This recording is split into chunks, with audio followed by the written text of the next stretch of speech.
Hi friends, welcome to my channel. West side north west ಡೋರಲ್ಲಿ 30-40 construction ಮಾಡಿದ್ದೀವಿ. ಇದು ನಮ್ಮನೆ ಗ್ರೌಂಡ್ ಫ್ಲೋರ್ ಮತ್ತು ಫಸ್ಟ್ ಫ್ಲೋರು. ಗ್ರೌಂಡ್ ಫ್ಲೋರಲ್ಲಿ 2 BHK ರೆಂಟಲ್ ಪರ್ಪಸ್ಗೋಸ್ಕರ ಕಟ್ಟಿದ್ದೀವಿ. ಮೇಲೆ ನಾವು 3 BHK ಕಟ್ಕೊಂಡಿದ್ದೀವಿ. ಆಲ್ಮೋಸ್ಟ್ ಇದು ಹಾಲು. ಆಲ್ಮೋಸ್ಟ್ ಒಂದು 70% ಎಲ್ಲ ವರ್ಕ್ ಆಗಿದೆ. ನಾವು ಟೈಲ್ಸು ಮತ್ತು ಪಟ್ಟಿ ಎಲ್ಲ ಮಾಡಿಸಿದ್ದೀವಿ ಮತ್ತು ಇಂಟೀರಿಯರ್ಸ್ ಎಲ್ಲ ಮಾಡಿಸಿದ್ದೀವಿ. ಈಗ ಪೇಂಟ್ ಮಾಡಿಸ್ತಾ ಇದ್ದೀವಿ. ಇಂಟೀರಿಯರ್ಸು ಯಾವ ಥರ ಕ್ಲೋಸ್ ಮಾಡಬೇಕು ಅಂತ ತೋರ್ಸೋಕ್ಕೆ ಅಂತ ವಿಡಿಯೋ ಮಾಡಿದ್ದೀನಿ. ಇದು ಹ್ಯಾಂಡ್ ವಾಶು ಮತ್ತು ಇದು ಕಾಮನ್ ಟಾಯ್ಲೆಟು.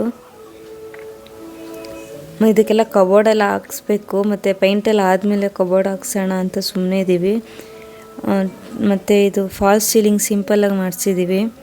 ಇದನ್ನು TV ಯೂನಿಟ್ ನೋಡ್ರಿ, ನಾವು ಫುಲ್ಲು ಕವರ್ ಮಾಡಿದ್ದೀವಿ. ಇದು ಮಾಸ್ಟರ್ ಬೆಡ್ರೂಮ್. ಇದಕ್ಕೂ ಕವರ್ ಮಾಡಿದ್ದೀವಿ ನೋಡಿರಿ, ಬಾರ್ಡ್ರ್ ಹಾಕ್ಸ್ಬಿಟ್ಟು ಸೈಡಲ್ಲಿ. ಅದು ನಾವು ಬಾಲ್ಕನಿ ಮಾಡಿಸ್ಕೊಂಡಿಲ್ಲ, ಅದಕ್ಕೋಸ್ಕರ ಕಿಟಕಿ ಹತ್ರ ಸಿಟ್ಟಿಂಗ್ಗೆ ಅಂತ ಮಾಡಿಸ್ಕೊಂಡಿದ್ದೀವಿ.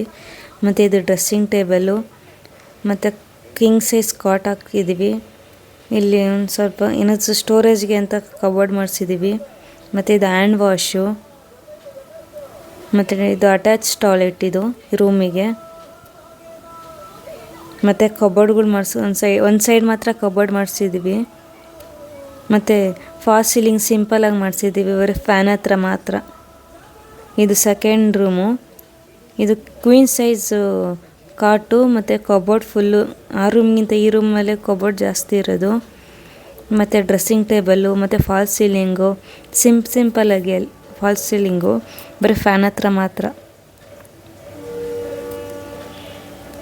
ನಾನು ಮತ್ತೆ ವಿಡಿಯೋ ಮಾಡ್ತೀನಿ. ಇದೆಲ್ಲ ಪೈಂಟೆಲ್ಲ ಆದಮೇಲೆ ಕ್ಲೋಸ್ ಮಾಡಿರೋದೆಲ್ಲ ತೆಗೆದ್ಬಿಟ್ಟು ನಾವು ಯಾವ ಥರ ಡಿಸೈನ್ ಮಾಡಿದ್ದೀವಿ, ವಾರ್ಡ್ರೋಬ್ ಯಾವ ಥರ ಮಾಡಿದ್ದೀವಿ, ಮತ್ತು ಸೀಲ್ ಇದೇನು ಲ್ಯಾಮಿನೇಷನ್ ಯಾವ ಥರ ಕಲರ್ ಚಾಯ್ಸ್ ಮಾಡಿದ್ದೀವಿ ಅಂತೆಲ್ಲ ಲಾಂಗ್ ವಿಡಿಯೋ ಮಾಡ್ತೀನಿ. ಆಮೇಲೆ ಎಷ್ಟೆಷ್ಟು ಏನೇನಾಗಿದೆ ಅಂತೆಲ್ಲ ಡೀಟೇಲ್ಸ್ ಎಲ್ಲ ಹೇಳ್ತೀನಿ ನಾನು. ಈಗ ಸುಮ್ಮನೆ ನಾವು ಪೈಂಟ್ ಮಾಡಿಸ್ಬೇಕಾದ್ರೆ ಇಂಟೀರಿಯರ್ ಯಾವ ಥರ ಕವರ್ ಮಾಡಬೇಕು ಅಂತ ತೋರ್ಸೋಕ್ಕೋಸ್ಕರ ವಿಡಿಯೋ ಮಾಡಿದ್ದೀನಿ. ಇದು 3ನೇ ರೂಮು. ಇದು ಸ್ಟಡಿ ಟೇಬಲ್ಲು ಮತ್ತು ಇದು ಫಾಲ್ಸ್ ಸೀಲಿಂಗು ಮತ್ತು ಕಬೋರ್ಡ್ ಅಷ್ಟೇ ಮಾಡಿಸಿರೋದು. ಇದರಲ್ಲಿ ನಾವು ಡ್ರೆಸ್ಸಿಂಗ್ ಟೇಬಲ್ಲು ಮತ್ತು ಕಾಟ್ ಮಾಡಿಸಿಲ್ಲ. ನಮ್ಮ ಹತ್ರ ಆಲ್ರೆಡಿ ರೆಡಿಮೇಡ್ ಕಾಟ್ ಇದೆ.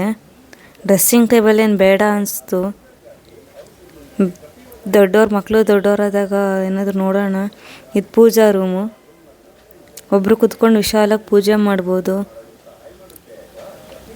ಮತ್ತು ಇದರಲ್ಲೂ ಫಾಲ್ಸ್ ಸೀಲಿಂಗ್ ಮಾಡಿಸಿದ್ದೀವಿ ಸಿಂಪಲ್ಲಾಗಿ ದೇವ್ರ ಮನೆಯಲ್ಲಿ. ಕಿಚನಲ್ಲಿ ಮಾಡಿಸಿಲ್ಲ, ಬರೀ ದೇವ್ರ ಮನೆ, ರೂಮು, ಹಾಲು ಅಷ್ಟೇ. ಇದು ಕಿಚನ್ ನಮ್ಮ ಮನೆ. ಇದು ನಾವು ಸ್ಟೋರೇಜ್ಗೆ ತುಂಬ ವಾರ್ಡ್ರೋಬ್ಗಳು ಮಾಡಿಸ್ಕೊಂಡಿದ್ದೀವಿ ಇಲ್ಲಿ ಕಿಚನಲ್ಲಿ ನೋಡ್ಬೋದು. ಮತ್ತು ಸಾಫ್ಟ್ ಕ್ಲೋಸಿಂಗ್ ಮಾಡಿಸ್ಕೊಂಡಿದ್ದೀವಿ. ಮತ್ತು ಇದು ಓವನ್ ಎಲ್ಲ ಇಟ್ಕೊಳಕ್ಕೆ ಮತ್ತು ದಿನಸಿ ರೇಷನ್ ಎಲ್ಲ ಇಟ್ಕೊಳಕ್ಕೆ, ಮತ್ತು ಮೇಲೆ ಪಾತ್ರೆಗಳೆಲ್ಲ ಇಟ್ಕೊಳಕ್ಕೆ, ಮತ್ತು ಅದು ಇದು ಮಾಡಿರೋದು ಮಸಾಲೆ ಡಬ್ಬಗಳೆಲ್ಲ ಇಟ್ಕೊಳಕ್ಕೆ ಅಂತ ಇದು ಮಾಡಿದ್ವಿ. ಇದು ಯುಟಿಲಿಟಿ. ಇದು ಜಸ್ಟ್ ಏನಾದರೂ ಇಟ್ಕೊಳಕ್ಕೆ ಅಷ್ಟೇ ಸ್ವಲ್ಪ ಮಾಡಿಸಿರೋದು. ಒಂದು 2 ಫೀಟ್ ಅಷ್ಟೇ ಇರೋದು, 2.5 ಅಷ್ಟೇ ಇರೋದು ಫೀಟ್. ಇದು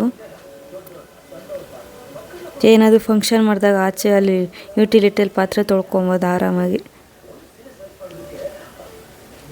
ಮತ್ತು ನಾನು ಎಲ್ಲನೂ ಫುಲ್ಲು ಎಲ್ಲ ಆದಮೇಲೆ ಒಂದು ಸತಿ ಲಾಂಗ್ ವಿಡಿಯೋ ಮಾಡ್ತೀನಿ. ಲಾಂಗ್ ವಿಡಿಯೋ ಮಾಡಿದ್ದು ನಾನು ಇನ್ನೂ ಜಾಸ್ತಿ ಇನ್ಫಾರ್ಮೇಷನ್ ಕೊಡ್ತೀನಿ. ಇಷ್ಟು ಆಗೋಕ್ಕೇ ಒಂದು 44 ಲಕ್ಷನೂ ಆಗಿದೆ ಕನ್ಸ್ಟ್ರಕ್ಷನ್ ಫುಲ್ಲು.